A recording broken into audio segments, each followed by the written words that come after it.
हा का? 11चा टाईम आहे. उद्या गडबडी घालून बीड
हरिभक्तपरायण शिवमजी महाराज बनकर संगीत विशारद बंद करा फुलं. संगीत विशारद हरिभक्तपरायण नवनाथजी महाराज गीते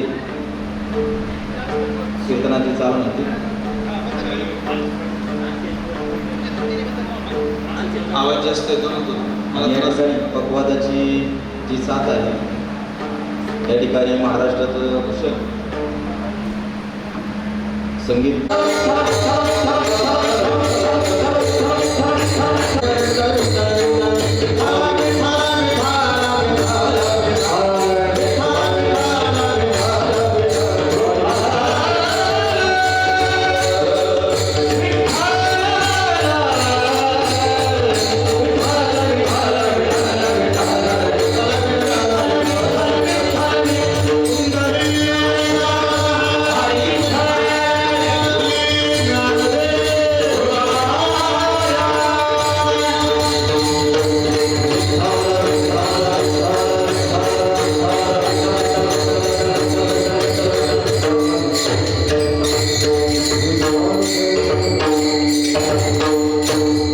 देव राखे एला वाखे विघ्नाचे जयामध्ये नारायण शुद्ध पुण्य ते तुका म्हणे लीन व्हावे तुका म्हणे लीन व्हावे कडे व्हावे वर मध्ये जयामध्ये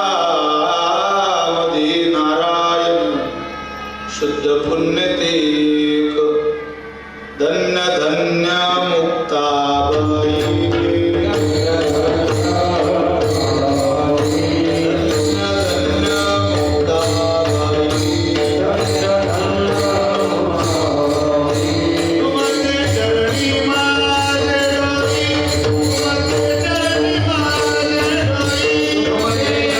तुमचे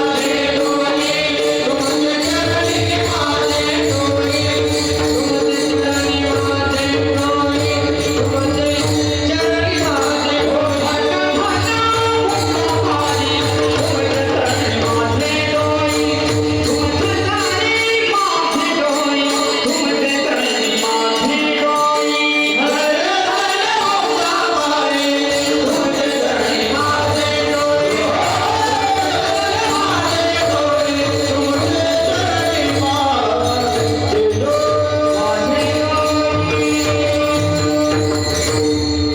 संपाद्य विदाय भक्तिं विलोकितो येन समाधिराज वैराग्यवन्तं सुविचारयुक्तं नमामि जोगं शिरसा गुरुन्तं महिमं न पारन्ते परमविदुषो यद्य सदृशी स्तुतिर्ब्रह्मादीनामपि तदवसन्नास्त्वयि गिरः अथा वाच सर्वस्वमति परिणामावधि गृह्णन् ममापीश स्तोत्रे हरनिरपवाद परिकरः मस्तके पायावरी या वारकरी संतांच्या प्रतिवर्षी पंढरपुरा इति महाद्वारा हरी भेटी विठ्ठल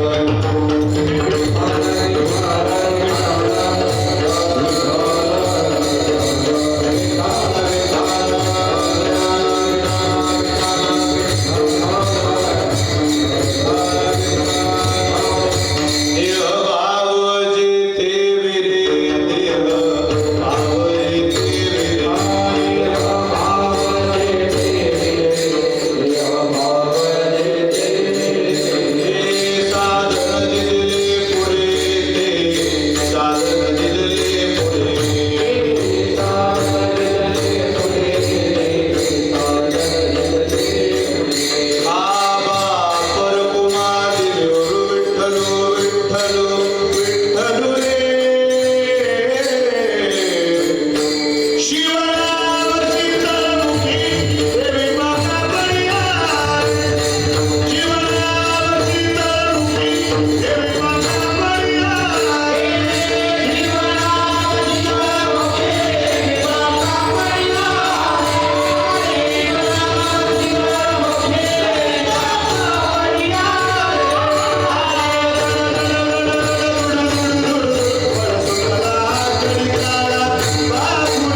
शुद्ध पुण्य ते एक.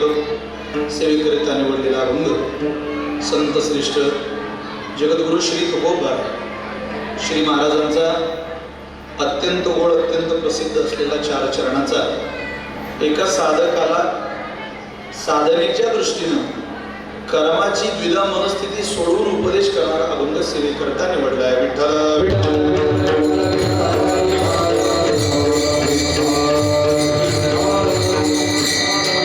संकल्पित वेळी त्या अभंगाचा काहीसा भाव काहीसं चिंतन हो गप्पा मारणाऱ्या महिलांनो हो ताई बोलू नका.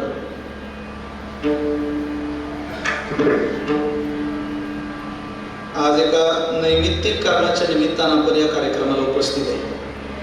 आपल्याला सगळ्यांना जाणीव आहे, माहिती आहे, वैकुंठवासी प्रातस्मरणीय सिंधुआईंच्या प्रथम पुण्यस्मरणाच्या निमित्ताने त्यांच्या स्वकीयांनी त्यांच्या आप्तजनांनी या कार्यक्रमाचं केलेलं हे नियोजन आहे. त्यामध्ये वैकुंठवासी प्रातस्मरणीय सौभाग्यवती सिंधुबाई गोरक्षनाथ खिलारे यांच्या सद्गतीकरता प्रार्थनेला उपस्थित असलेला त्यांचा संपूर्ण परिवार, सिंधुमाईचा लाडका सुपुत्र श्री दत्तात्रय गोरक्षनाथ खिलारे, दत्तोबोंनी खूपच अट्टहासाने प्रेमाने आपल्या माऊलीच्या चरणावर असलेल्या श्रद्धेपोटी या सोहळ्याचे नियोजन केलेलं आहे.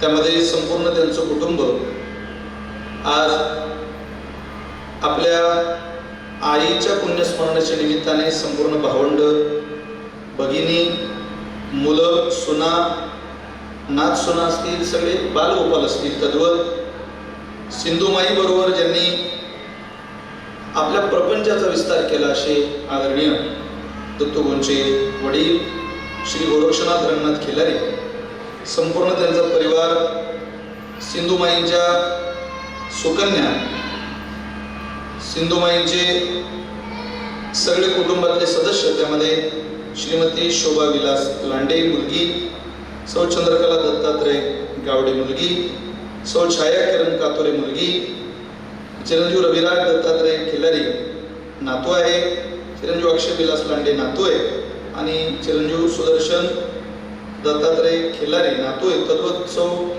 वर्षा दत्तात्रय खिलारी आणि दत्तात्रय गोरक्षनाथ खिलारी मुलगा आणि त्यांच्या सुनबाई यांच्या संयुक्त विद्यमाने आज सिंधुआईंच्या पुण्यस्मरणाच्या निमित्ताने आपण उपस्थित आहोत.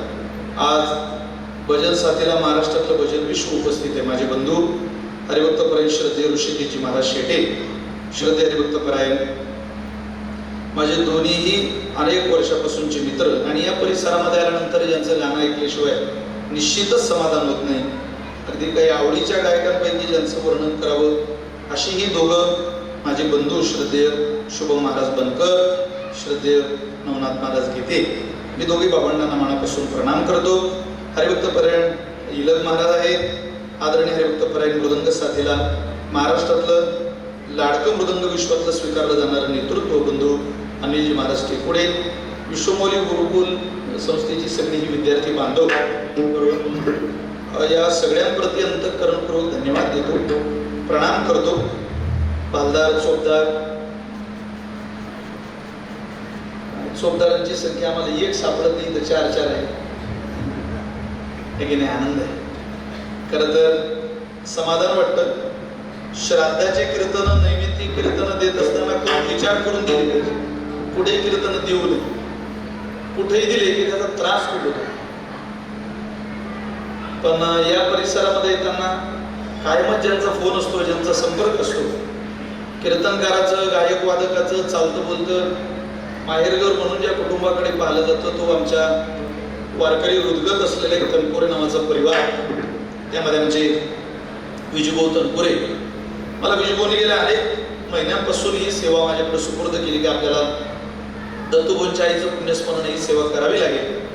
आणि विजूभाऊंच्या अट्टहासामुळे, प्रेमामुळं संपूर्ण तनपुरे परिवार, आमचे आजूभाऊ आहेत, विजूभाऊ आहेत, दोघे भावंडांनी आग्रह केल्यामुळं ही सेवा माझ्याकडे आज मोठ्या प्रेमानं त्यांनी सुपूर्द केली. आज सगळीच मान्यवर मंडळी आहेत, जे तुकाराम भोवर जालन्यावरून माऊलीकार सर्व्हिसचे मालक इथे उपस्थित आहे, जे आदरणीय माळी साहेब आहेत, केशवदारांचा मगाशी फोन झाला, उत्तम सिस्टीम आहे, केशवचे दाजी, जे दूध डेअरीचे मालक, सगळे मित्र दोघेही या ठिकाणी कार्यक्रमाला आहेत. महाराष्ट्रातले मीडिया क्षेत्रामध्ये काम करणारे अनेक प्रभावी माध्यम इथे उपस्थित आहेत. अधिक वेळ विस्तारात न घालवता संकल्पित वेळेत या अभंगाचा काहीसा भाव, काहीसं चिंतन कीर्तनादी वेळेच्या मर्यादेत आवरायचे. फक्त मला थोडासा आवाजाचा त्रास होतो. एकदा हॉल आहे, अजूनही तो आवाज जर बंद होत असला तर फार उपकार होतील, तेवढं जरा प्लीज करा. विठ्ठला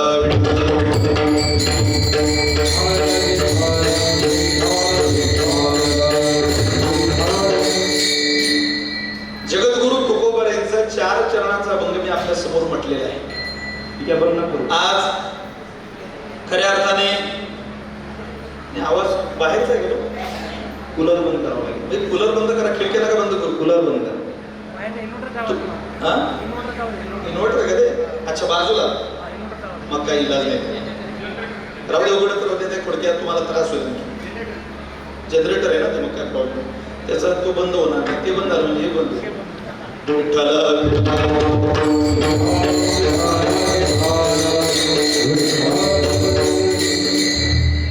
दत्तबोध चांगला योग आहे. आज श्रावणी पहिला सोमवार आहे, त्या दिवशी आई यांचं पुण्यस्मरण करण्याचं भाग्य परमेश्वरानं तुमच्या पदरात घातलं. खूप मोठा पर्व आहे. जवळजवळ 71 वर्षाने असा योग आला की श्रावण महिना श्रावण सोमवारी चालू होतो. 4 श्रावण नाही, 5 श्रावणीचे सोमवार आपल्याला या महिन्यामध्ये मिळणार आहे. काय भाग्य आपल्या सगळ्यांचं. 70-71 वर्षाने आलेला योग आहे. श्रावण महिना हा भगवान महादेवाची विभूती मानला जातो. म्हणून आपण सुरुवातीला भगवान महादेवाला आवाहन केलं, तुम्ही या, आम्ही विठ्ठल नामाचे कापडी सगळे, आम्ही तुमचे वारकरी आहे, आम्ही तुमचे सेवक आहे, तुम्ही आमच्यावरती कृपा करा. लवकरात लवकर प्रसन्न होणारी देवता ही भगवान महादेव. आशुतोष असं भगवान महादेवाला म्हणतात. काही नाही, भगवान महादेवासारखा देव नाही महाराज. तुम्हाला वेळच मिळाला नाही, तुम्ही शेतातून येताना भगवान महादेवाकडे गेले, म्हटलं की देवा आम्हाला काही वेळ नाही. आमचे दुर्गेश्वरचे रामभाऊ बाबा सांगायचे, वा शांत वाटतं बघा. म्हणजे रामभाऊ बाबा सांगायचे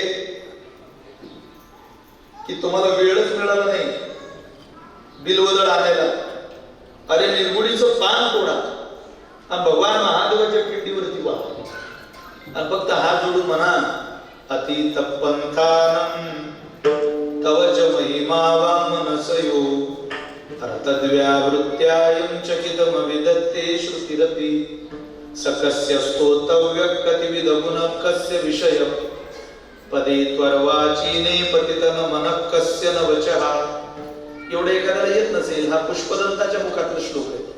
अगदी साधं म्हणायचं, कैलास राना शिवचंद्र भोडी फणींद्र माता मुकुटी जळावी, कारुण्य सिंधू भवदुःख हारी, तुझवीन शंभो मज कोण तारी. शास्त्राभ्यास नको, श्रुती पडू नको, तीर्थासी जाऊ नको, व्रते मकू नको, तिवरे तपे ती नको. काही तुला करायची गरज नाही. काळाचे भय मानसी धरू नको, काळाची भीती वाटू देऊ नको. फक्त काळाचे भय मानसी धरू नको, पण ज्याची या स्मरणे पतित तरती तो शंभू सोडू नको.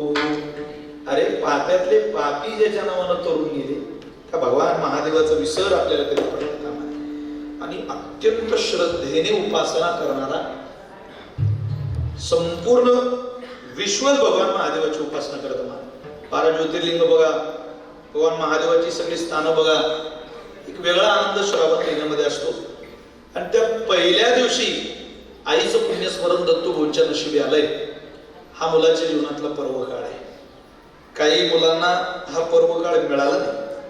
हो, आईचं वडिलांचं श्राद्ध पुण्यस्मरण श्रद्धया क्रियते तर श्राद्धा जर करता येत असेल तर मला असं वाटतं तो पर्व काळ आहे. पण जर मिळाला नाही तर देवाकडे प्रार्थना करायची, देवा आमचं आयुष्य आमच्या आई वडिलांना दे बरं, हा पर्वकाळ आम्हाला मिळाला पाहिजे. काही दुर्दैवानं वडिलांना पोराची श्राद्ध घालावी लागली, इतकं कठीण आहे. आपली जबाबदारी, ज्यांच्या पोटी जन्माला आलो त्यांच्याकरता आपण काहीतरी कृतज्ञतेनं स्वीकारलं पाहिजे. भीष्माचार्य नावाचे एक महात्मा आपल्या संस्कृतीमध्ये असे झाले की ज्या भीष्माचार्यांच्या आईनं 9 पोरं गंगेत सोडून दिली. 9 बालक गंगेत जन्माला आली की गंगेत सोडायचे. बरं, तिनं नवऱ्याबरोबर असा फोन केलेला होता, मी का असं करते असं जर तुम्ही विचारलं तर त्या दिवशीपासून मी तुमच्याजवळ निघून जाईल, मी तुमची बायको राहणार नाही. पण 9 पोरं गंगेत सोडल्यावर ते रडत होते. ते म्हणत होते आपलं वय होत चाललं, एखादा पोरगा पाहिजे म्हातारपणात, कोणीतरी सहकार्य करायला पाहिजे. शरीर थकल्यावर कोणी कोणाचं नसतं, पण आता ज्याच्यावर जीव लावता येईल, लळा लावता येईल, माझी सगळी विद्या त्याला देता येईल, कोणीतरी पाहिजे ना या कुळाचं नाव चालवायला. ते 10 पूर्वी सोडायला चालले. आणि तेवढ्यात त्यांनी विचारलं की मी तुला आतापर्यंत विचारलं नाही, पण का 10 झालं तरी तू गंगेत सोडते? ते म्हणे आपली अट होती, मला कधी काही विचारायचं नाही, इथून पुढं तुमचा आपला संबंध तुटला, हे पोरग तुमचं, तुम्हाला पाहिजे ना ते, मी मात्र निघून. त्यांनी पोरग सांभाळलं आणि बायको निघून गेली. खूप मोठी कथा आहे पुराणामध्ये. कालांतराने एका स्त्रीवरती त्यांचं मन चढलं, खूप आवडायला लागली त्यांना ती स्त्री, आणि तिच्याबरोबर लग्न करायची इच्छा झाली. हो, त्या मी सगळी विस्ताराने तुम्हाला चरित्र नाव घेऊन कथा सांगू शकतो, अगदी शंतनूपासून. पण माझ्याकडे मला माझा मुद्दा उपस्थित करायचा आहे. कर्तव्य कशाला म्हणतात मुलाने केलेले. स्वतः ज्या वेळेला त्या मुलीच्या वडिलांना भीष्माचार्यांच्या बापानं मागणी केली की तुमची मुलगी मला द्या, तर मला द्यायला अडचण नाही, पण अडचण हा मुलगा आहे. माझ्या पोरीला पोरं झाल्यावर राजा कोण होईल? तो मोठा, तो तुमचा मुलगा आहे. तुम्ही त्याच्याकरता बायको सोडली, माझ्या पोरीच्या पोरांची माती होईल, मग मी तुमची पोरगी तुम्हाला देऊ शकत नाही. ते म्हटले हरकत नाही, माझा मुलगा माझ्यापेक्षा, तुमच्या मुलीपेक्षा मला महत्वाचा नाही, मी त्याला सांभाळून माझं आयुष्य काढेल. त्या सगळ्या प्रेमाचा विरोध त्यांनी सहन केला. पण बापाचं वागणं बदलल्यावर इतिहासातली अशी पहिली घटना आहे पुराणात की एक पोरगा बापाच्या सोयरिकीचं मागणं मागायला लागला. स्वतः भीष्माचार्य माझ्या बापाला, आम्हाला आई म्हणून ही माऊली तुम्ही द्या, आमच्या बापाचा विवाह करून द्या. रडत होते भीष्माचार्यांची पोटी, काय माझ्या पोटी पोरगा आला असं. त्यांनी तेच करायला सांगितलं, अरे बाळा द्यायला अडचण नाही, पण तू राजा होशील, माझ्या पोरांच्या मुलांचं काय, तुला लग्न झाल्यावर तुझी पोरं राजा होती, हिचं काय? मी राजपुत्रांचा आजोबा आहे असं मला बघायचंय. माझी माता, माझी पोरगी राजमाता असली पाहिजे असं. हो, घ्या पाणी. गंगेचं पाणी घेतलं महाराज, तुम्हाला आश्चर्य वाटेल, तिथं संकल्प सोडला, बाबा एवढी आम्हाला आई म्हणून ही माऊली द्या, मी आई मागायला आलोय माझ्या वडिलांपेक्षा, माझ्या वडिलांची बायको नाही, मी मला आई मागायला आलोय.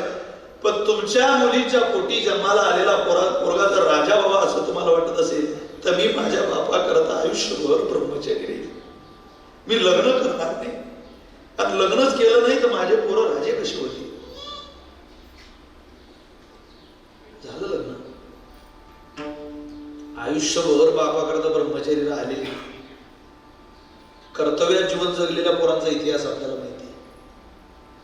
थोडा ओळ येते इतिहासामध्ये. शिरा अनेक खेळ खेळायचे राजमाते बरोबर छत्रपती शिवाजी महाराज, अनेक खेळ. आणि ते खेळ खेळण्यामध्ये आईनं मुलासोबत खेळलं पाहिजे, बापानं मुलासोबत खेळलं पाहिजे. जो बाप मुलासोबत खेळतो त्या घरातलं वातावरण वेगळं असतं. आईनं मोबाईल सोबत खेळण्यापेक्षा आपल्या पोरांसोबत खेळणं गरजेचं आहे.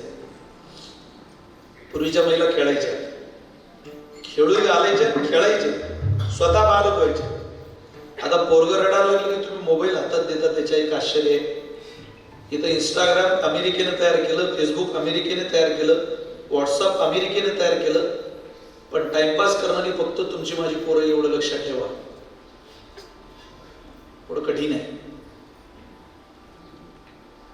स्वामी विवेकानंदानंतर या देशानं एक सुद्धा विद्वान जगाला दिला नाही. किती मोठा देश आहे आपला, पण विद्वान नाही देऊ शकलो आपण.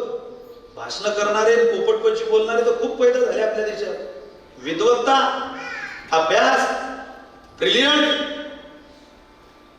जगावर छाप उमटवायला अभ्यास करतो, तसं होत नाही. स्वामी विवेकानंदांना पाहिलं की जग हात जोडायचे. जग का प्रभाव होता त्यांचा. आता आपण झुकायला लागलो त्यांच्याकडून. समर्पण, त्याग, बरोबर खेळायला लागल्यावर मोबाईल. अरे काय कर्तव्य, तुमचं कर्तव्य तुम्ही करत नाही, त्यानं कसं म्हातारपणात तुमचं कर्तव्य सांगा. आपल्या घाणीचे कपडे तर निदान म्हातारपणात आपल्या पोरांना आपले बदलले पाहिजे. हे काही जागीरदारी थोडीच आहे. घरापर्यंत शुगर आहे, बीपी आहे, गुडघ्याचा, मणक्याचा, पाठीचा, काय असतील नसतील ते सगळे आजार आहे तुम्हाला मला. तुम्ही 40 उलटा फक्त तुम्हाला शरीराची किंमत कळते की अरे बाप रे काय दिवस होते हो अगोदरचे, आता काय. पण तेव्हा कोण, आज बापाला कर्तव्य कळालं, आईला कर्तव्य कळालं, तर मुलाला कर्तव्य कळेल. राजमाता खेळ खेळायच्या आणि त्या खेळामध्ये जो हारला त्यानं समोरच्याचं ऐकायचं, जिंकलेल्याने जे सांगेल ते करायचं. असं आहे. एकदा आऊसाहेब जिंकल्या आणि शुभा हारले. आई सांगा तुमच्याकडे आम्ही काय करू. बाहेर आणलं, दूरवर काय दिसतंय रे शुभा तुला. मोठी शहर दिसत आहे. शहर नाही, शहराच्या वरती बघ. डोंगरकडे दिसत आहे, डोंगरकड्यामध्ये लपलेलं बघ. किल्ला दिसतोय. आणखी काय दिसतंय.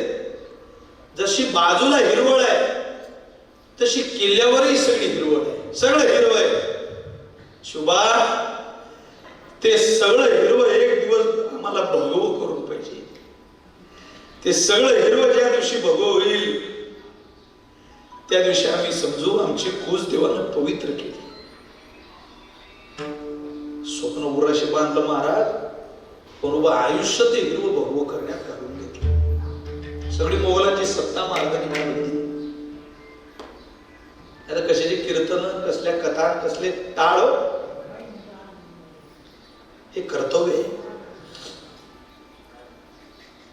तशी आज एवढी कर्तव्याची भूमिका जरी पोराला निभवता येत नसली तरी आजचं मुलाचं कर्तव्य श्राद्ध विधीचं आहे.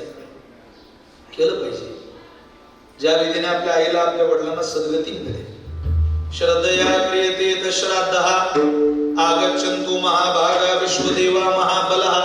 हे हत्र विहिता श्राद्धे सावधाना भवन्तु ते. आज सावध असलं पाहिजे पोरांना. आताच्या काळामध्ये सुद्धा परोपकारी मुलं आहेत बरं का, नाही असं नाही. आपण म्हणतो आई वडिलांची सेवा, खूप पोरं आई वडिलांची सेवा करतात. हो, इतकी सेवा करता काही. त्या पुणे जिल्ह्यातली घटना माझ्या कानाला आली.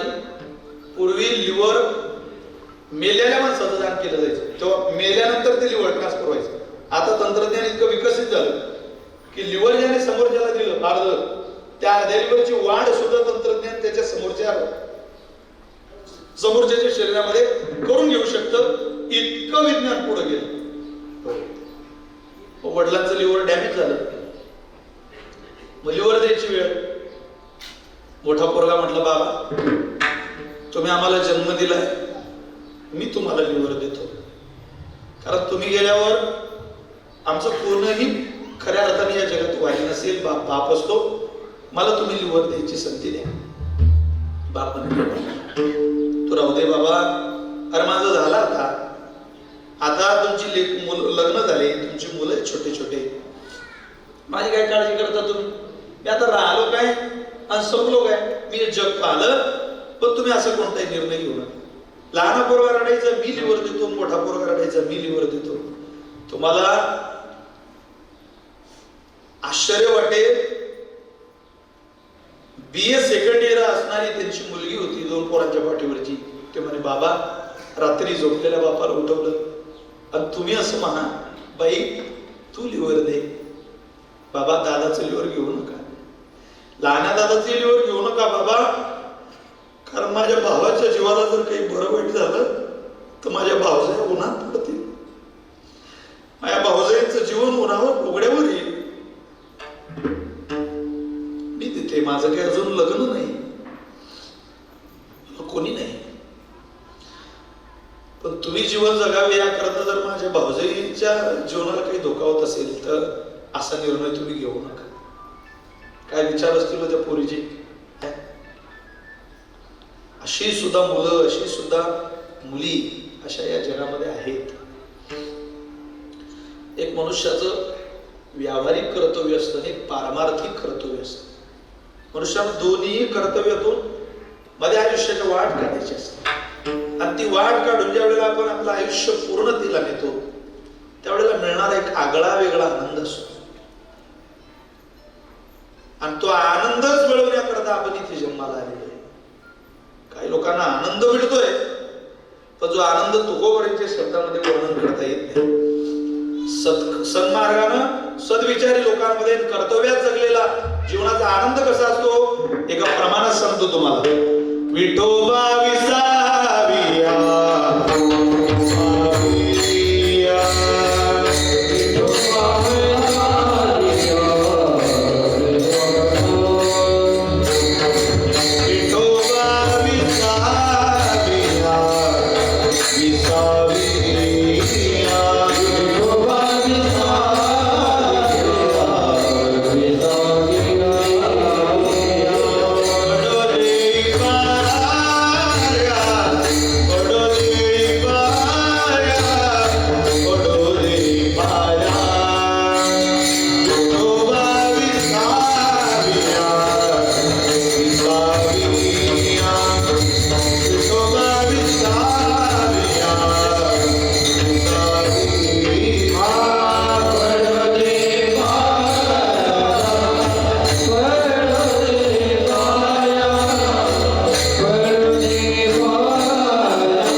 आम्ही देवा खूप सहन केलं पण आज विसावा तुझ्या चरणाजवळ मिळाला आणि तो विसावा मिळावा अशी जर अपेक्षा असेल तर मला असं वाटतं आपल्याला आपल्या स्वकर्माची जाणीव असली पाहिजे आणि ती जाणीवच नको बरं आहे या अभंगाच्या द्वारे आपल्याला करून देत आहे. करणे ते हे करा, तुकोबर म्हटले हेच करा. काय करा? विधी मुखाने काही गोष्टी तुकोबराने आपल्याला करायला शिकवल्या. तुम्ही हे करा. तुकोबरांनी प्रत्येक इंद्रियाला काम दिलं, हाताला, पायाला, नाकाला, डोळ्याला, प्रत्येक इंद्रियाला काम दिलेलं आहे. आपल्याकडे सगळी त्याची प्रमाण आहे. कर्म हे शरीराला मनुष्याने शिकवलं पाहिजे, कारण कर्मानुबंधेनी मनुष्य लोके. कर्माच्या गाठीत माणसाचं घट्ट जीवन बांधलेलं आहे. एखादा कीर्तनाला बसलेला माणूस म्हणे मी कर्म करणारच नाही, मूर्ख आहे. कर्म करणार अरे करून म्हणती दयाचा केवळ आग्रह जीवरे वेड्या. ज्ञानोबाने म्हटले तुला मूर्ख म्हणेल जग. एखादा म्हणाला मी झोपा काढू, झोपणं कर्म आहे. एखादा म्हणाला आम्ही नुसते श्वासोश्वास घेऊ, अरे श्वासोश्वास सुद्धा कर्म आहे. तू काय करणार नाही? बांधोनिया हातपाय रथी घातला आहे. हातपाय बांधलेल्या माणसाने नाटकं करायची नसतात की मी आता रथात बसणार नाही. समजा एखाद्या माणसाचे हातपाय बांधून आणायचे आणि तो मंडपात आणून टाकायचं या हॉलमध्ये. तिथं पडलेलं आहे कोपऱ्यात, त्यानं म्हणावं लोकांना ऐकू द्या, मी काही कीर्तन ऐकत नाही. आता याची किची इच्छा नसली तरी याला कीर्तन ऐकावंच लागणार आहे. तसं जन्माला आलेल्या प्रत्येक माणसाला इच्छा नसली कर्म करावं लागणार आहे. कर्म चांगलंही आहे आणि कर्म वाईट पण आहे. चांगल्या कर्माला फळ आहे आणि वाईट कर्माला फळ आहे. चांगल्या कर्माचं फळ परमात्मा आहे आणि वाईट कर्माचं फळ नरक आहे. परमात्म्याने केलेली व्यवस्था आहे. तुम्ही जर मुंबईला गेलात राहुरीकर तर मुंबईला एकदा धोबी घाटाला भेट द्या.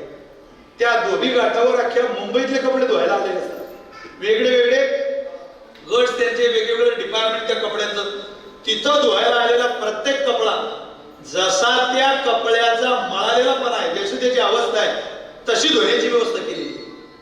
जितका मळ त्या कंपार्टमेंट मध्ये त्या कपड्याची विभागणी झाली.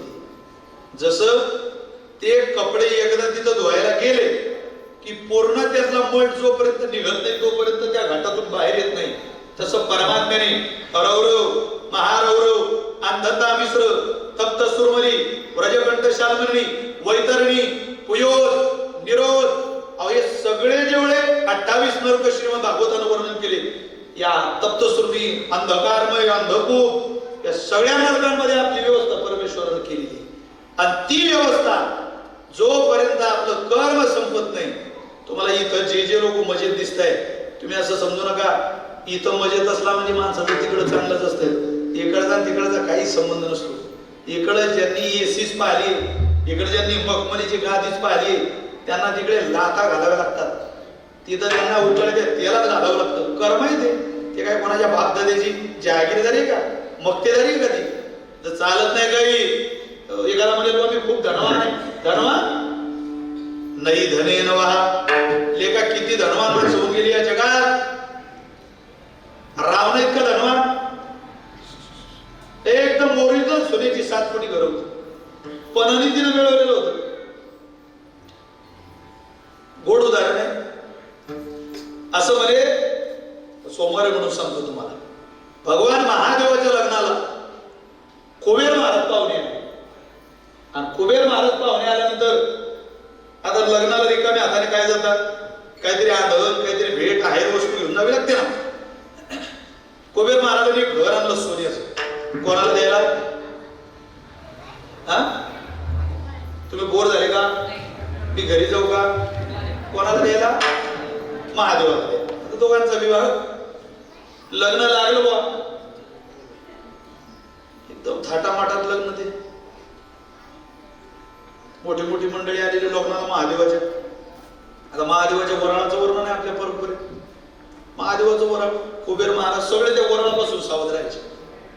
होते वेताळ नाचती, हर्षयुक्त उमापती, प्रेत पिशाच सोडून नाचत होते. वेगळा वेगळा वेगळा आनंद तो भगवान महादेवाचा.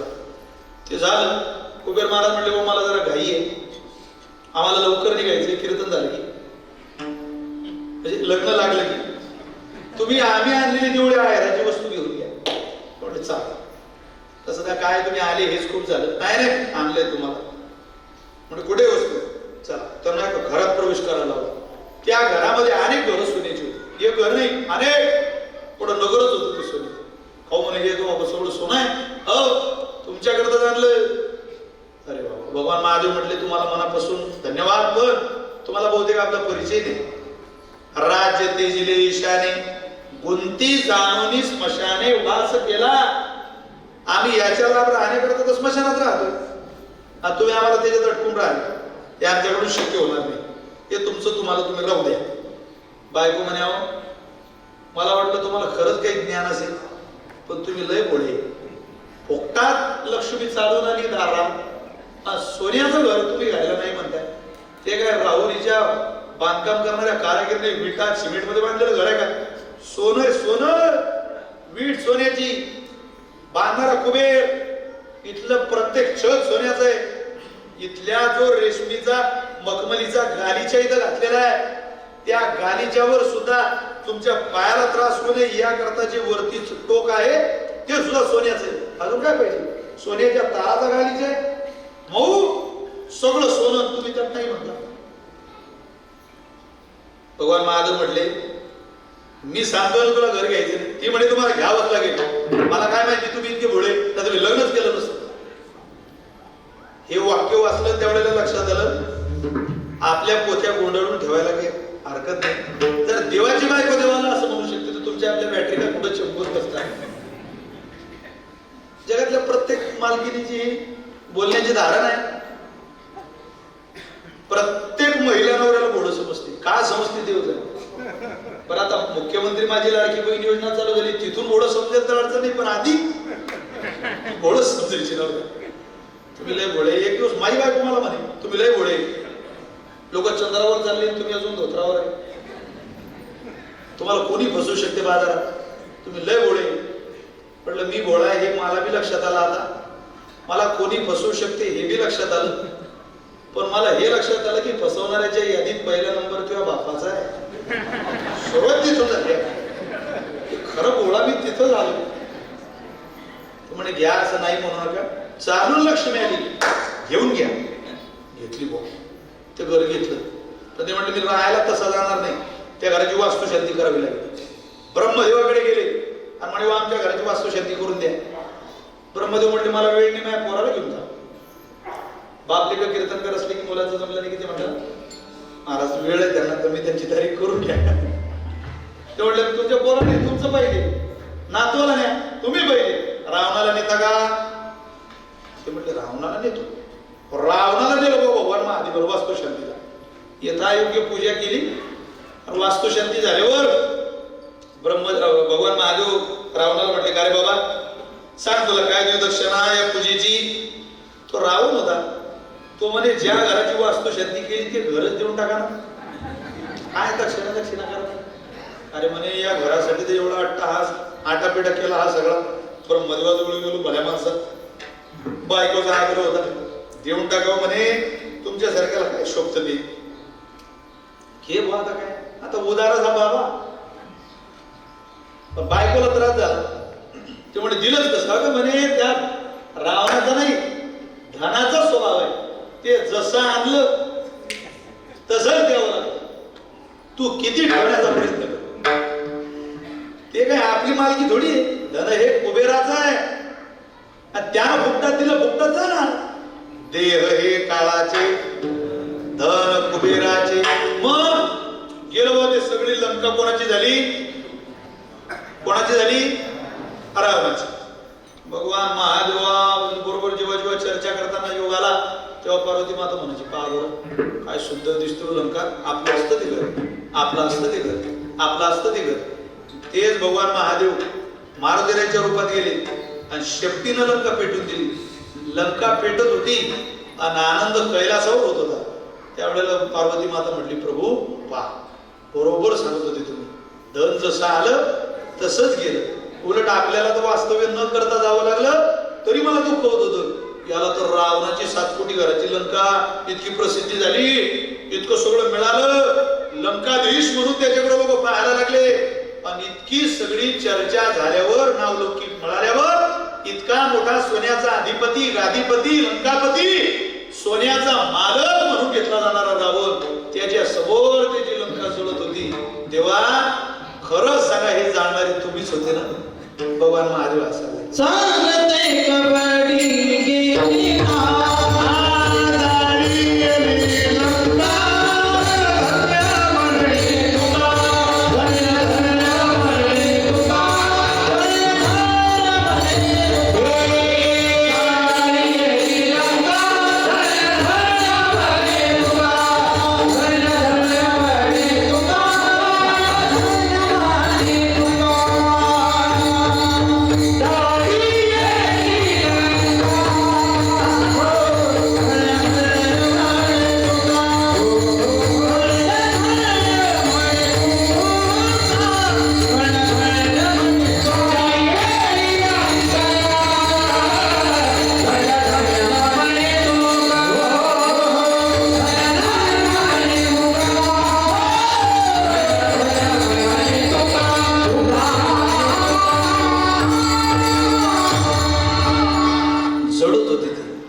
धनवान माणसाने असं समजू नये की माझं धन माझं कर्म धनाच्या दिशेने चाललंय म्हणजे माझ्यावर कृपा होईल, मला परमात्मा मदत करेल. असं होत नाही. आपलं प्रत्येक इंद्रियाचं कर्म हे भगवंताच्या दिशेने यावं अशी जर तुमची अपेक्षा असेल. आता ही छोटी छोटी मुलं कीर्तनात उभे पण हे कर्म कळत न कळत त्यांना काय माहितीये शिंदूआई, त्यांना काय माहितीये शिंदूताईंचा परिवार, त्यांना काय माहितीये दत्तभाऊंचा स्वभाव. ते इथं कीर्तनाच्या निमित्तानं आले. म्हणजे कोणाच्या दिशेने जाणारं कर्म आहे? परमात्म्याच्या दिशेने जाणारं कर्म. यातलं वजन सिंधुआजीच्या उद्धाराला उपयोगाला येईल आणि राहिलेला पुण्याचा भाग या पोरांच्या उद्धाराच्या उपयोगाला येईल. या सगळ्या गोष्टी जर परमात्म्याकडून आपल्याला आपल्या स्वकर्माच्या आधारावर मिळत असतील तर मला असं वाटतं तुकोबरे म्हटले विधिमुखानं आम्ही तुम्हाला जे सांगतोय ते तुम्ही केलं पाहिजे. त्यागे नाही की अमृतत्व मानशू, तुम्ही त्यागाचं समर्पणाचं थोडीशी प्रतिमा ठेवा. का हो कोणी कोणी केला? मोठ्या मोठ्यांनी केला. याची लागी ओ केले नाना, याची लागी ओ ते जियले भोग, याची लागी ओ ते जियले भोग, याची लागी ओ ते जियले भोग, याची लागी ओ ते जियले भोग, याची लागी ओ केले नाना.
पाऊस वाचा झालेला आहे आणि पेरणी करायची योग्य वेळ त्या मड्यावर पांघरून घालावं आणि पेरणी करावी इतकं प्राधान्य शेतकऱ्यांनी त्या कर्माला द्यावं.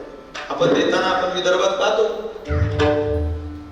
आज शेतकरी तुम्ही आपण सगळे सामान्य कुटुंबातले पोरे महाराज आपल्या आईने आपल्याला घरी झोपून आपल्या शेतात गेली गेली त्यातल्या 70% लोकांची माय घरातली पोरं सांभाळून शेतात जायची गेली. मी माझ्या आईला मला चांगलं आठवलं अहो मोठा भाऊ जर घरात असला तर मोठ्या भाऊनं झोका द्यावा लहान भावा. मला काय सांगा हे दिवस आता राहिले नाही. पैसा इतका वाढला की लोकांनी पोरं सांभाळायला बाहेर ठेवलं झोका बाई आणली होती पोरग सांभाळायला हळूहळू तिलाही पोरग झालं मला आता ताण मिटला दोघे मिळून त्या दोन्ही पोरं सांभाळतात अशी परिस्थिती झाली शहरात. तुम्ही बाळताना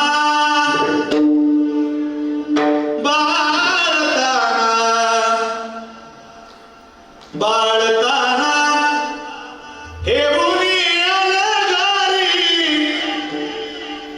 पेरणी देवारी होताची ती फल चालते गरीबाला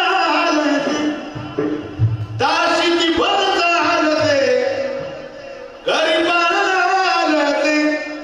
तासात ती भर आणि घरात पाणी कोण जाणे बाई हा गरिबी संसार वाहते या डोई देशाचा या भार राब राबुनी राब राबुनी राब राबुनी पिकाविते धान्य रया पोटाचा अन्न पोटी खाऊ घालते गरीबाला घालते ओ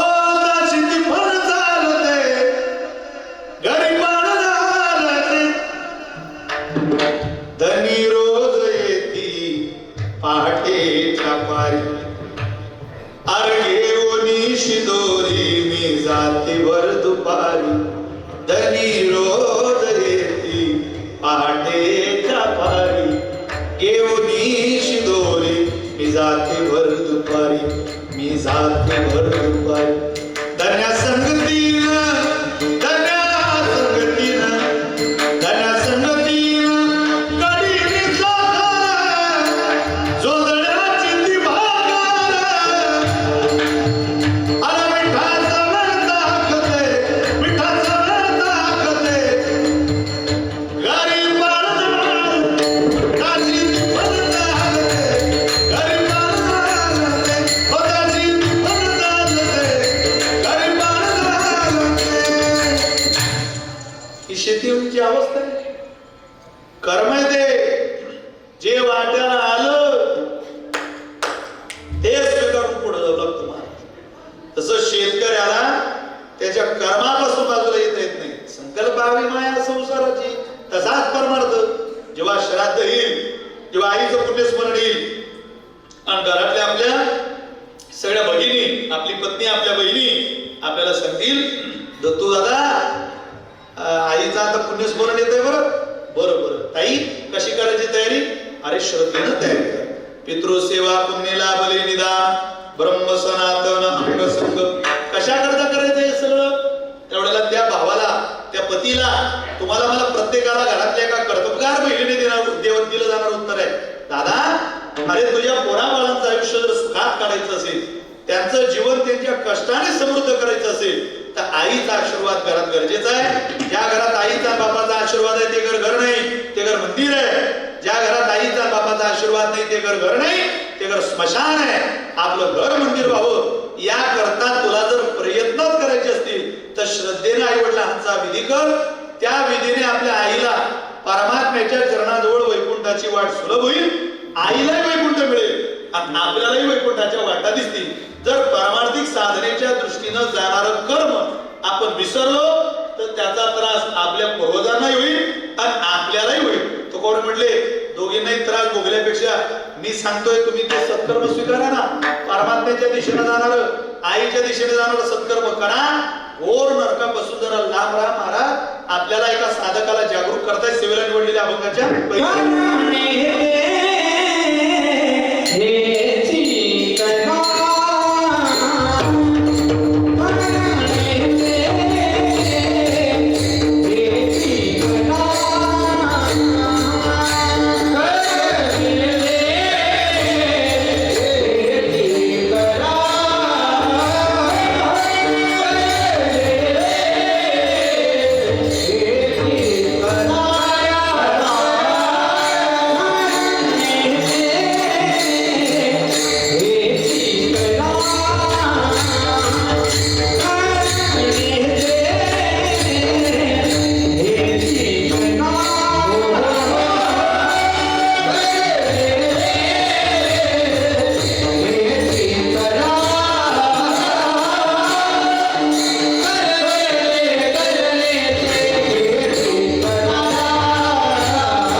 आजची शब्द हा जो च आहे ना च, हा चकार आहे. षष्टी विभक्ती येते. एकदा हे जी म्हटलं की इतर सगळ्या साधनाची तुकोबरणी व्यावृत्ती केली. तुम्हाला काहीच करण्याची गरज नाही. तुम्ही हेची करा, काय करा. जयामध्ये नारायण शुद्ध पुण्य ते एक हेची करा. पुढचं चरण म्हणायचं तेव्हा अभंगाची संगती लागते. ज्यामध्ये परमात्मा असेल किंवा परमात्म्याच्या दिशेनं जाणारा जे कर्म असेल ते तुम्ही करा. नरका घोरा का जाता? काय त्या घोर नरकामध्ये जाता? तिथं काही सुख भेटलं का लोकांना? तिकडे आनंद भेटला का? अरे चांगले चांगले घाबरत होते त्याला. कायम पुराणामधलं सांगलं जाणारं उदाहरण आहे. असं म्हणे रावणाच्या घरी सटवी कामाला होती. रावणाच्या बरं काय काम करायचं तिनं? पाय चेपायचे रावणाचे. एवढंच काम तिच्याकडे. दररोज पाय दाबायचे. काय श्रीमंती असो रावणाची. सटवीला ओळखता का तुम्ही? कधी येते ती?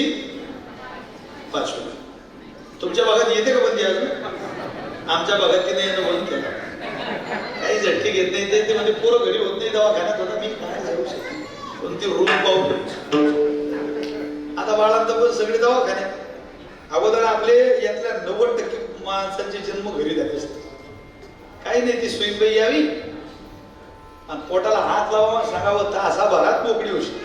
कसली ट्रीटमेंट कसलं काय हो. 8व्या महिन्यापर्यंत आमच्या इथं घागर भरून आणत आपल्या पाणी कष्ट. आता एकदम रेस्ट, बेड रेस्ट. दर 15 दिवसाला ट्रीटमेंट. दर 2 महिन्याला डिजिटल एक्सरे. सासरा म्हणतो आराम कर, सासू म्हणते आराम कर, नवरा म्हणतो ताण घेऊ नको, मी करतो जे काय करायचं ते घराचे काम, तू आराम कर फक्त. तरीही दिवस भरले की डॉक्टर म्हणता बाई शिजर शिवाय पर्याय. अरे मग एवढे दिवस काय केलं बाई? 99% लेडीजचे सिझरियनचं प्रमाण वाढलेलं. अवघड झालं. हा सिझरचा शोध सुद्धा परमात्म्याच्या संग्रहात आपल्याला पाहायला मिळतो पुराणामध्ये. हो, आपल्याला असं वाटतं की आपण करतोय सगळं चाललंय. या जगामध्ये पहिलं सिझर युवनाश्वाचं झालं. युवनाश्व नावाचा राजा होऊन गेला. श्रीराम प्रभूच्या 1000 वर्ष अगोदर. त्याला मुलबाळ नव्हतं पण त्याला ओढ होती मला मुलगा झाला पाहिजे. बायको म्हणे काहीतरी करावं, आता प्रार्थना करा. प्रार्थना करून करून त्याने यज्ञ नारायणाला प्रसन्न करून घेतलं. यज्ञच केला. यज्ञ नारायणाला एक चरू दिला, तांबे दिला, घट दिला. सांगितलं यातलं 6 महिने तुझ्या बायकोला पाणी पाच, तुला पोरगा होईल. ओगावर विषय आठवला म्हणून सांगताय का? 6 महिने पाणी पाजायचं. दररोज पाणी भरून ठेवायचं. रात्री सकाळी ती उठली की अनुषा पोटी बायकोला पाणी पाजायचं. काही न खाता काही न पिता. बर करायला लागले ते. पण दिवस चुकवू नको राजा. बरोबर 3-4 महिने त्यानं तो विधी केला. उन्हाळ्याचे दिवस होते. अन्नात झोपलेली राजा राणी. आणि रात्री अचानक राजाला तहान लागली. यशाला कोरड पडली. पाणी प्यायला जाताना पायालाच पाणी लागलं. अरे म्हणजे पाणी इथे गडबडीत तहानीच्या भरात ते गडव्यातलं पाणी पिऊन घेतलं आणि सगळं कर्म चुकलं. आता मंत्रमार्ग कर्ममार्ग सूक्ष्म आहे. वेदाच्या अखत्यारीत किती सूक्ष्म आहे की सकाळी उठून बायको पाहते तर पाणी नाही. जाऊ दे म्हणे 1 महिना एका दिवसात काही होत नाही. आपण 4 महिने व्यवस्थित केलं.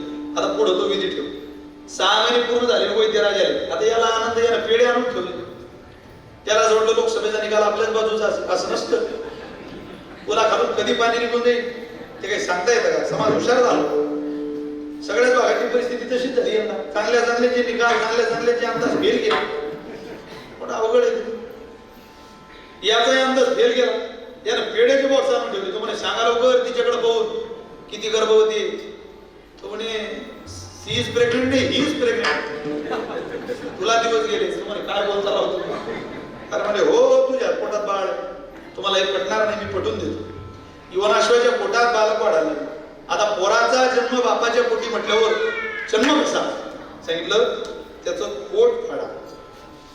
पोटाच्या आणि पिंडाच्या मधली एक विशिष्ट जागा, इथून सरकत त्याचं पोट फाडा. ते पोरग जिवंत बाहेर निघू शकतं. पोरग बाहेर काढलं ते बाहेर काढून थोडी जगणार होतं. त्याला काय लागतं जगायला? दूध. आणि बाळा दुधा कोण करीते उत्पत्ती. बाळाला दूध निर्माण करण्याची ताकद जगात परमेश्वरानं ती कोणाच्याच हातात ताकद दिली. एखाद्या लेकराची आई गेली आणि म्हणावं तिच्या बहिणीनं की माझ्या बहिणीचं बालक आहे डॉक्टर साहेब, घरामध्ये दुधाची उपलब्धी करून द्या. त्यावेळेला जगातला प्रसिद्ध डॉक्टर म्हणेल, माऊली अगं तुझ्या कासेमध्ये अमृताची धार सोडण्याचं सामर्थ्य जगातल्या कोणत्याच वैद्यकीय शास्त्रानं मला शिकवलं नाही. ते दुधाची धार निर्माण करण्याचं सामर्थ्य परमेश्वराकडे. अरे माणूसही अन्न खातो आणि स्त्री अन्न खाते, पण माणसानं खाल्लेल्या अन्नाचं रक्त तयार होतं आणि स्त्रीनं खाल्लेल्या अन्नाचं दूध तयार होतं. साधी गोष्ट आहे. काय शक्ती असेल, काय मशनरी असतील. आज देव न मानणाऱ्या माणसाने एकांत बसून आपल्या देहाचा अंदाज हिशोब करा. काय परमेश्वराची शक्ती कोण करू शकतो. रक्त बनवण्याचा कारखाना अजून निर्माण झाला नाही. चपाती भाकरी टाकल्यावर लाल रंगाचं रक्त बाहेर येईल. कोण करू शकतो. फक्त परमात्मा. हजारो किलोमीटरहून आलेली लाट किनाऱ्यावर आली की समुद्राची लाट शांत होते. कोण अडवायला तिला. कोणतं धरण आहे तिथं, कोणता बंधारा आहे. राहुरीच्या गावाच्या बाहेरचा नाला ऐकत नाही. पाऊस अति झाला की नदी ऐकत नाही. आता पुण्याची परिस्थिती पहा, सांगलीतली पहा, कोल्हापूरची पहा, पंचगंगेची नद्या ऐकत नाही. अशा हजारो नद्या ज्या समुद्रात जाऊन मिळून जातात, तो समुद्र मात्र आला किनाऱ्यावर शांत होतो. कोणी सांगितलं त्याला. परमात्मा म्हटले मी सांगितलं त्याला. पर्वती वैसगान संडावी समुद्रे रेखा न ओलांडावी. त्याला सांगितलंय जागा सोडायची नाही. दुनिया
चाल सुद्धा अशी समर्थासारखी झाली.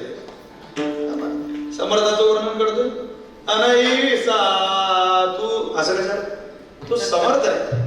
समर्थाचं वर्णन समर्थासारखं झालं. हो. आज माझ्या जीवनात चांगला पर्वकाळ आहे. मला कीर्तन करता करता 22.5 वर्ष झाली. मी ज्ञानोबांच्या दरबारात अनेक कीर्तन केले, पांडुरंगाच्या दरबारात भजन खूप केली. परंतु पहिल्यांदा श्रावण पहिल्या सोमवारी पांडुरंगाच्या मंदिरात म्हणजे जगाच्या मालकाच्या पुढे कीर्तन करण्याचा मला संधी मिळाला. त्यामुळं तुमची सगळ्यांची 10-15 मिनिटांमध्ये अगदी तुमच्या वेळेत रजा घेऊन पांडुरंगाच्या दिशेनं योगायोगानं आमचे विजू भाऊ म्हटले मी आज सोबत येतो पांडुरंगाचं जवळ कीर्तन. म्हटलं चला दर्शन होईल परमात्म्याचं आहे की नाही. अहो सामान्य कार्यकर्ता मुख्यमंत्रीच्या घरी गेला तर किती आनंद होत असेल त्याला. जगन्यतेच्या घरी गेल्यावर आपल्यासारख्या साधकाला किती आनंद आहे. त्यापेक्षा काय आनंद पाहिजे दुसरं. सत्ताधीशाच्याच घरी कीर्तन. पहिली सत्ता ज्याची विश्वास त्याचे काहीसा तू समर्थ ब्रह्मांडाचा धनी. त्या ब्रह्मांडाचा मालक देव.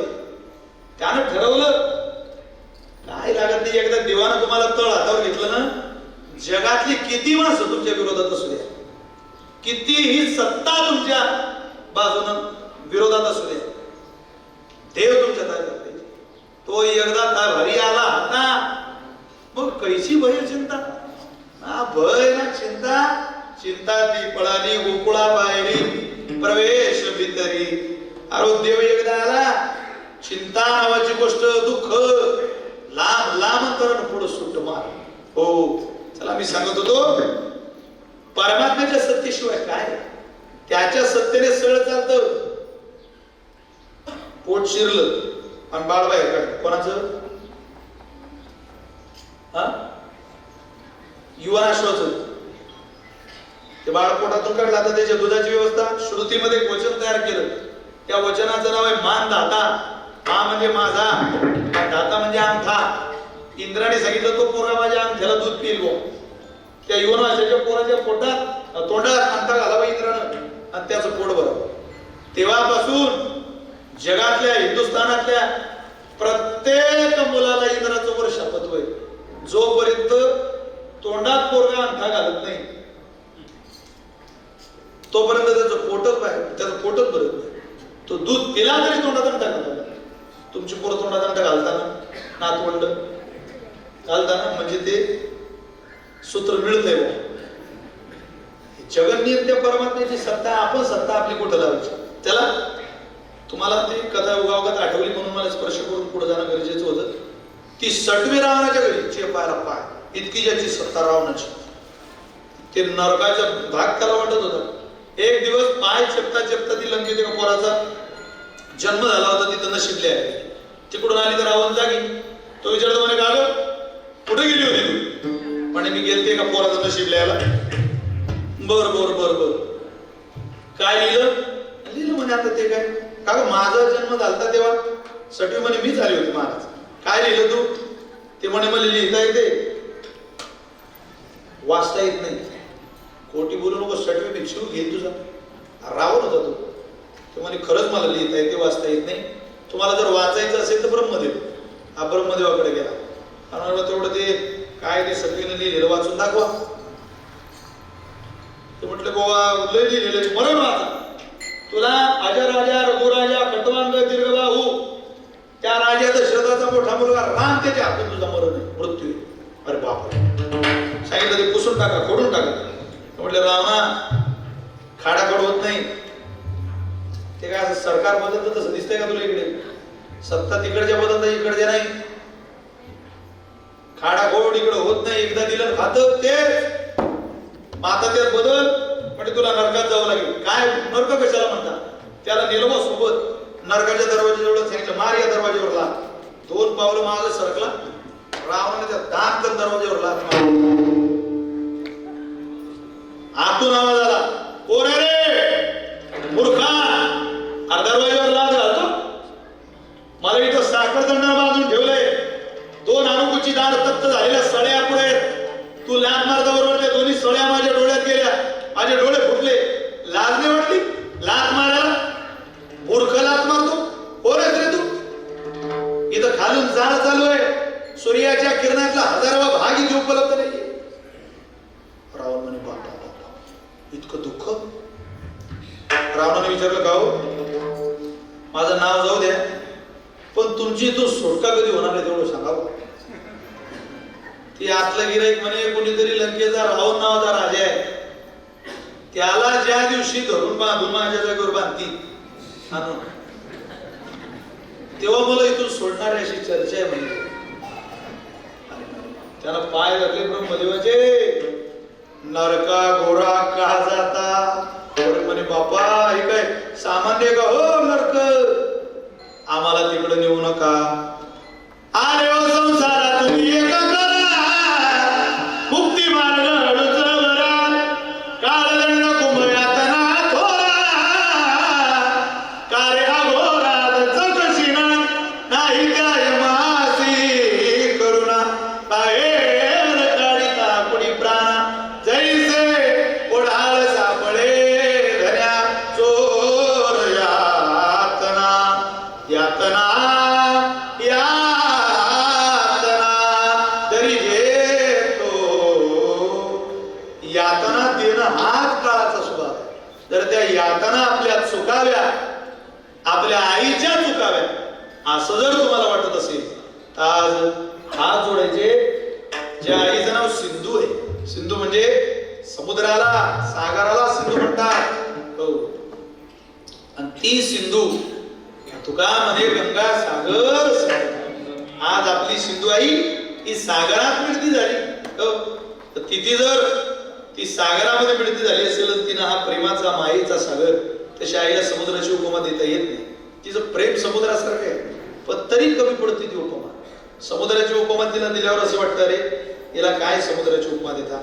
समुद्रात गेलो, गोडभर पोंचड भरून पाणी घेतलं आणि तोंडात घातलं की खारट लागतं. तेव्हा असं वाटतं ही उपमा आईला थोडी पडली. आमच्या आईचं नाव सिंधू होतं, पण या समुद्रापेक्षा, या सागरापेक्षाही ही माझी सिंधू मोठी होती. का? अरे हा सिंधू खूप मोठा आहे, पण याचं पाणी खारट आहे. आमच्या आईचं इतकं मोठं वय, पण आमच्या आईनं उभ्या आयुष्यात आम्हाला राग येईल, त्रास होईल, आमच्या घरातलं आमच्या आईच्या शब्दाने वातावरण बिघडेल असा एक सुद्धा शब्द तोंडातून बाहेर आला नाही. त्या समुद्रापेक्षाही माझी आई गोड होती, समुद्रापेक्षाही माझी सिंधू मोठी होती. या सिंधूची गोडबोली तो सिंधू करू शकत नाही. तिला उपमा देता गुलाबाची पाकळी दिसायला छान आहे, पण गुलाबाचा फूल तोडायला गेलो की खाली काटे, कधी कचकन बोटात जात, कळत नाही. या पाकळीला काय उपमा दिली आहे? आई तुझं प्रेम गुलाबाच्या पाकळीसारखं. अरे गुलाब दिसायला वरून छान आहे, पण तोडायला गेलो की टोचतो, बोचतं, त्रास होतो. आमच्या आईचं प्रेम मात्र ना टोचणार आहे ना बोचणार आहे. सूर्यनारायणाची उपमा देऊन बघू तिला. सूर्यनारायण 12 वाजेपर्यंत बरा वाटतो, पण उन्हाळ्याच्या दिवसामध्ये 12 वाजेला डोक्यावरती आलेल्या सूर्याचा काय त्रास होतो तुम्हाला मला माहितीये. सूर्यनारायणाकडे पाहिलं, त्याला सांगितलं तुझ्यापेक्षाही मोठी माझी आई आहे. अरे तुझा काहीच काळ समाधान आहे, तुझ्यापेक्षा माझ्या आईचं आतापर्यंतच 70-75-80 वर्षाचं आयुष्य, पण आम्हाला त्या आयुष्यात कधी त्रास झाला नाही. तू 12च्या पुढे त्रास देतो. नको बाबा, आता तुझ्यापेक्षा माझी माऊली मोठी आहे. करंगोळी कापली तरी दुःख होतं. ज्यानं पोरग जन्माला घालायला सरकन पोट चिरून घेतलं, स्वतः दुसऱ्याच्या घरचं दूध, दुसऱ्याच्या घरची आणलेल्या पुसण्या ज्वारीची भाकरी त्या दुधात सुरावी आणि कडेवर बसून लेकाला एक एक घास खाऊ घालावा, ते दिवस जन्म माझ्याकरता पाहिले. आज तिच्याकरता जर काही करण्याची वेळ असेल तर माझ्या जीवनातला तो खूप मोठा आनंद आहे. त्या आनंदाच्या पलीकडं त्या आनंदाला दुसरं पारावार नसावं. आणि मला असं वाटतं हा आनंद तिच्याही कल्याणाला उपयोगाला येईल. आणि माझ्याही का हो, असं तुम्ही कोणतं पुण्य करताय? याला तुकोबारे म्हटले शुद्ध पुण्य म्हणतात. का? ते सरळ आईच्या माध्यमातून देवापर्यंत जाते. अभंगाचं दुसरं चरण.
परमात्म्याच्या दिशेने जाणार ते शुद्ध पुण्य, त्याचा स्वीकार माते जेणे पाहिजे ते शुद्ध पुण्य.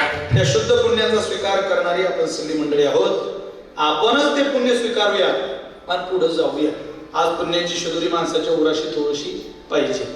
माणसं सगळं गोळा करताय, पण अडचणीच्या काळात जे उपयोगाला येतं ते मात्र आपण गोळा करायला तयार नाही.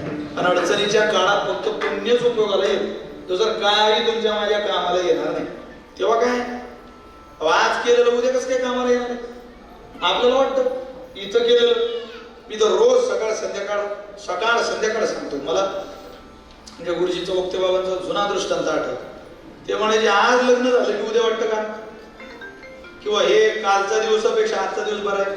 हळूहळू विषयातलं सुख हे कमी होत जातं, ब्रह्मसुख हे स्थिर राहतं, पण भक्ती प्रेम सुख हे वाढत जातं. कुमुदिनी काय जाणे तो परिमळ, अरे कळीला काय माहितीये फुलाचा सुगंध. ब्रह्मवर सकळ भोगत असे तैसे तुझे ठावे नाही तुझे नाम, आम्हीच ते प्रेम सुख भोगून तुला नाही माहिती देवा दे तुझ्या नावाचा काय आनंद. तसं ज्यांना प्रपंचातला आनंद माहिती त्यांना काय परमार्थाचा आनंद. अहो मालक जेवायला बसला, बायकोला ताट आणून ठेवलं नवऱ्याच्या पुढे, या जेवा मालक. नवरा जेवायला लागला, बायको गेली निघून, त्याची चपाती संपल्यावर त्या नावा दिलं, अरे चपाती आण. तिकडून आवाज आला, थोडं थांबा मी वरात पाहून राहिली. ती वरात पाहत होती वरच्या मजल्यावर. अरे तो म्हणे चपाती आण चपाती. ती म्हणे थांबा एवढी वरात पाहू द्या. तो म्हणे या चपातीचा आवाज आहे. अरे भाजी आण, ताक आण, दही आण, तूप आण. हे काय ताट ठेवलं चालली. ते म्हणे थांबा कळ काढा वरात पाहू द्या. असा राग आला त्याला, धुतला हात. बायको आली चपाती घेऊन, त्यानं हात धुतलेला होता. तो म्हणे झाला आता, आला का राग, येतो आता पुढे चालले. येतो 3-4 दिवसांनी, 4 दिवस घरी आला नाही, 5व्या दिवशी घरी आला.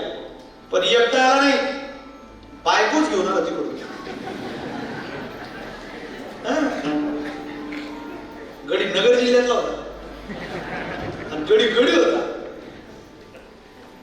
बायको म्हणे बापा हे काय म्हणे वरात. तुला लय हौस होती ना पाहायची, लोकांची काय पाहिजे या पठ्याचीच पाहिजे. तर ती 4 ही सुरुवातीला गोड वाटत. विषयाचे सुख गोड वाटे म्हणा, पाहत्या रावणा काय झाले. इंद्रा पडली भदे, चंद्र झाला काळा, नारद चुकला काळा भजनाचा. सुरुवातीला ठीक आहे, पण कायम जे सुख, ज्या सुखाचा कधी कंटाळाच येत नाही, असं एक विश्वामध्ये सुख आहे आणि ते परमात्म्याचं सुख आहे. ते अनुभवायचं असेल तर ते पुण्यानं मिळतं. त्याच्याकरता पुण्य कोणतं पाहिजे. माता यस्य पतिव्रता पिता यस्य सुचिर होतो. माते जिने पाहिजे ते शुद्ध पुण्य ते 1, 2 नाही, 3 नाही, एकच. मग ते जर पुण्य तुम्ही केलं तर शरणागता देव राखे, वाक्य विघ्नाचे जयामध्ये नारायण शुद्ध पुण्य ते. जगद्गुरु तुकोबारे म्हटले हे पुण्य ही वाटचाल कोण्या निमित्ताकडे. तू का म्हणे लीन व्हावे, तुम्ही लीन व्हा, नम्र व्हा. जर लीन झाला, नम्र झाला आणि नम्र होऊन परमेश्वराला प्रार्थना केली की बा आमच्या आईला तुमच्या चरणाजवळ जागा द्या बरं, आईला जागाही मिळेल आणि तुम्हाला आईचा तू का म्हणे पितृ आशीर्वाद देत, तो आशीर्वादही मिळेल. तू का म्हणे लीन व्हावे भावे बरोबर, हे शुद्ध भावनेनं कळणार वर्म आहे. म्हणून जयामध्ये नारायण शुद्ध पुण्य ते. संतांचं ऐकून जर आपल्या जीवनाचा प्रवास केला तर कधी मनुष्याला आडकाठी होत नाही, बाधा होत नाही. पण संतांचं न ऐकता आपण प्रवास केला तर जीवनामध्ये किती त्रास होतो त्याची अनेक उदाहरणं आहेत. काय उदाहरण, तुम्हाला सगळ्यांना ती उदाहरणं चांगली माहिती आहे, चांगलं तुम्ही ऐकू ना. पण सगळ्यांच्या आवडीचं त्याच्यामुळे मला तुमच्यापर्यंत ते पोहोचवावं लागेल. संतांचं ऐका, आपलं भलं होईल, अन्यथा थोडं ऐकू द्या. हे जरी नाही तरी दुसरं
माणसाचं आयुष्य काढू नका.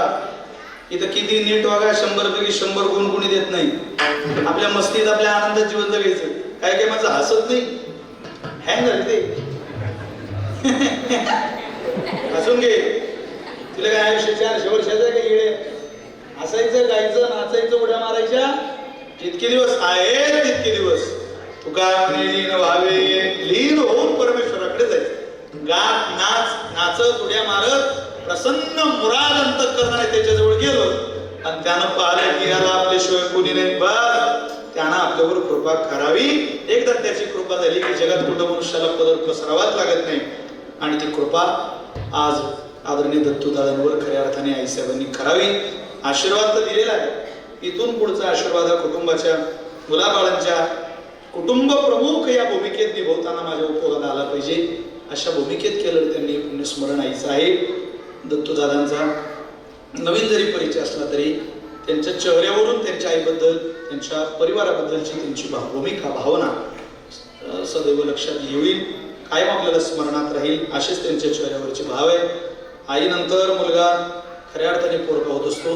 दत्तूदादांचा आपण सगळ्यांनी चांगल्या पद्धतीने, सगळ्या नातेवाईकांनी, नातवंडांनी, या त्यांच्या स्वकीयांनी, नातलगांनी चांगल्या पद्धतीने सांभाळ करावा. मातृछत्र हरवल्याचं दुःख, त्याची जाणीव तुम्ही गेल्या वर्षभरात त्यांना होऊ दिली नाही. असंच प्रेम त्यांना सदोदित त्यांच्या पाठीशी आपण असू द्यावं.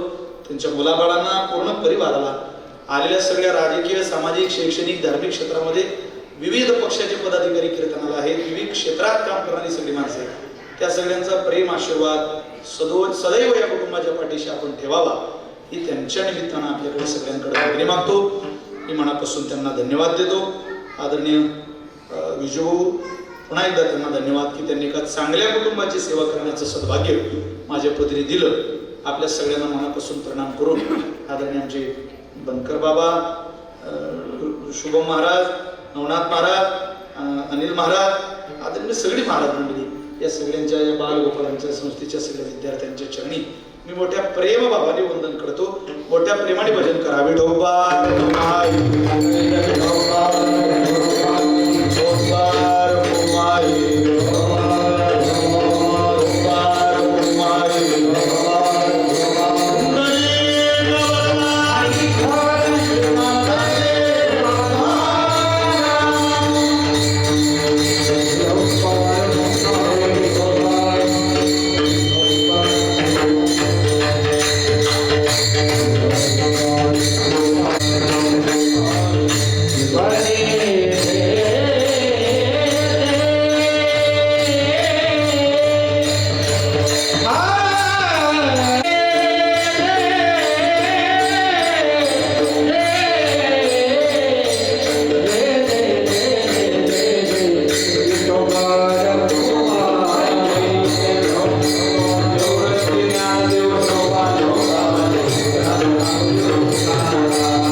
आदिशक्ती मुक्ताबाई संस्थान, श्री क्षेत्र मुक्ताईनगर.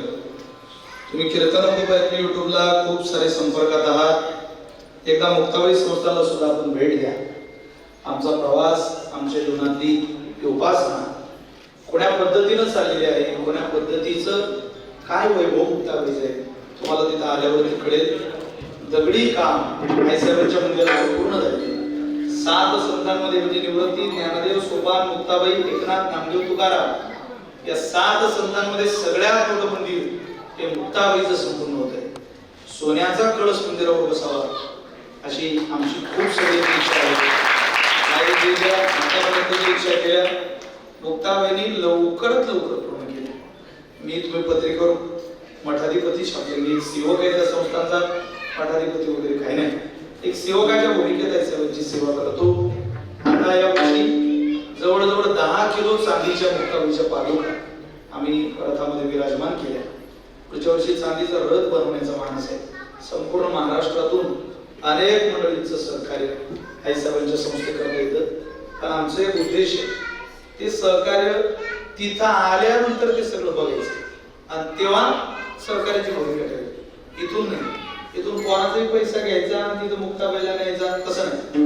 आम्ही ज्या पादुका बनवल्या त्या पादुकांना सुद्धा गोरगरीब महिलांनी अहो सोनं मोडून काही महिलांनी चांदी दिली. काय त्यांची भावना असेल. मुक्ताबाई ही कृपाळू कनवाळू दैवत आहे. तुमच्या सगळ्यांच्या प्रेमानं पाठबळानं आज खूप पुढं वैभव आहे. सगळ्यांचं कीर्तनाला असा माणूस बसलेला नसेल ज्याने मुक्ताबाईचा पालखी सोळा घर बसले अनुभवला पालखी एखादा व्हिडिओ तरी तुमच्या नजरेला जीवनच गेला असेल. असे एक आगळं वेगळं वैभव आहे. सगळ्या परंपरा सगळ्या गोष्टी चांगल्या पद्धतीने. आता 10 तारखेला एक जागतिक दर्जाचा दिंडी वारकरी दिंडी स्पर्धा आपण घेतली. दरवर्षीप्रमाणे घेतो. यावर्षी 3 टप्प्यामध्ये घेतली. पुरुष गट, महिला गट आणि बाल गट. तुम्ही एकदा या पाहायला. 1 लाख लोकांचा सोहळा आहे 10 ऑगस्टला.